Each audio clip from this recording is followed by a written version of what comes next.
Hi, Mission Minded. My name is Matt Pearson, and with my wife Lisa and our 5 kids, we're living in Gunbalanya in Arnhem Land. We are missionaries full-time, and we're here with the Church Missionary Society, CMS. Gunbalanya is situated in Arnhem Land in the top end of Australia. It's about 300 k's from Darwin. It's a beautiful place. It's on the Arnhem Land escarpment, and it's surrounded by a lagoon filled with ginga, which is that Goodwingu word for crocodile. I actually felt like I was stepping onto the set of some David Attenborough documentary when I saw all the birds and all the wildlife here in town. It's a beautiful place. The people here in Gunbalanya are amazingly gracious and patient. They've had so many white people like us come through and who continue to come through this town.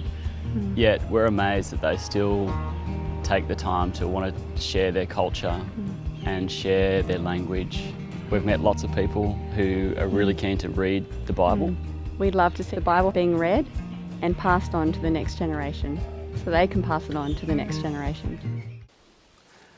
We moved here in 2018, but I first started working with Indigenous people when I was living in Armidale in New South Wales. We were doing some youth work there with some Aboriginal kids, and it was challenging but really loved it. And so when Lisa and I got married, we thought about how we might go and use the gifts that God's given us to serve Him somewhere that's less resourced.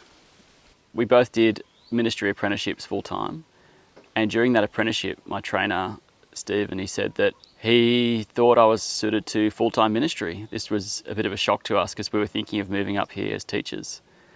And he suggested that we go and study at college. So we moved to the big city, to Sydney, and studied at Moore College for 4 years. And then as we got to the end of that college time, we realised we didn't know what we were going to do after college. We remembered that first plan, which was to go and live in a remote place and support a remote church somewhere, maybe with Aboriginal people. But now that we'd had this new training at Moore, we thought maybe instead of going as teachers, we might go as full-time church workers. And so we went and spoke to CMS about that idea.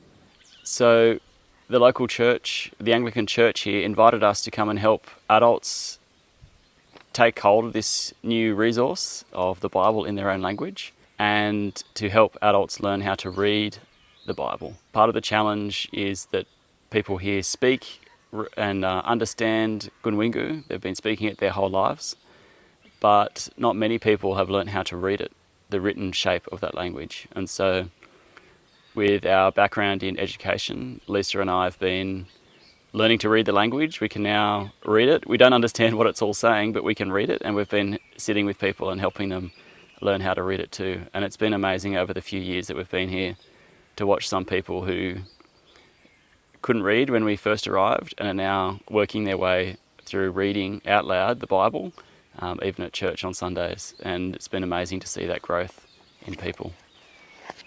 Oh, sorry.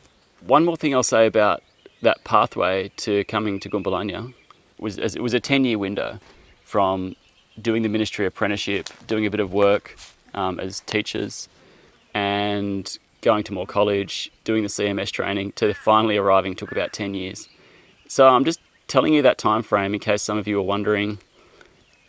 You know, you might think it's just that you might be early on in the phase of just thinking about ideas, brainstorming, or you might be on that training pathway and thinking, what am I going to do next? We really value the input of other Christian people in our lives who helped tell us things that we didn't maybe even see ourselves. Like I said, when we first thought about working full-time in ministry, we weren't really sure that that was us. But we followed their advice and followed their counsel, and we're thankful to God that He put those people in our lives to help us along the way. We don't do this in a vacuum. We need each other. And we're thankful that, through that apprenticeship phase, we're actually inviting people to speak into our lives and think, are we the kind of people who can do this long term? The needs are so great and diverse across here, and that's what I find really exciting about it as well. It's more like I was chatting with the bishop from up here, Greg Anderson, who helped kind of coordinate our arrival up here. And his approach is he just finds the right people with the right character, and he says there's always something for those right people to do, who've got a servant heart and want to see the Aboriginal church grow and become more mature. And it's great to be here. We're loving being part of the work up here. And I hope one day to meet you guys. Maybe some of you might move up here and we might get to work together one day. That would be awesome. I'm praying for you guys as you consider what ministry you might do in the future. I find this really exciting that God has given all of us gifts, and they're good gifts, and they're all different. And I'm asking that God would help you to see, I'm asking that God would help you to use the gifts that He's given you to grow His kingdom, to strengthen His church, and to see so many more people join in His family.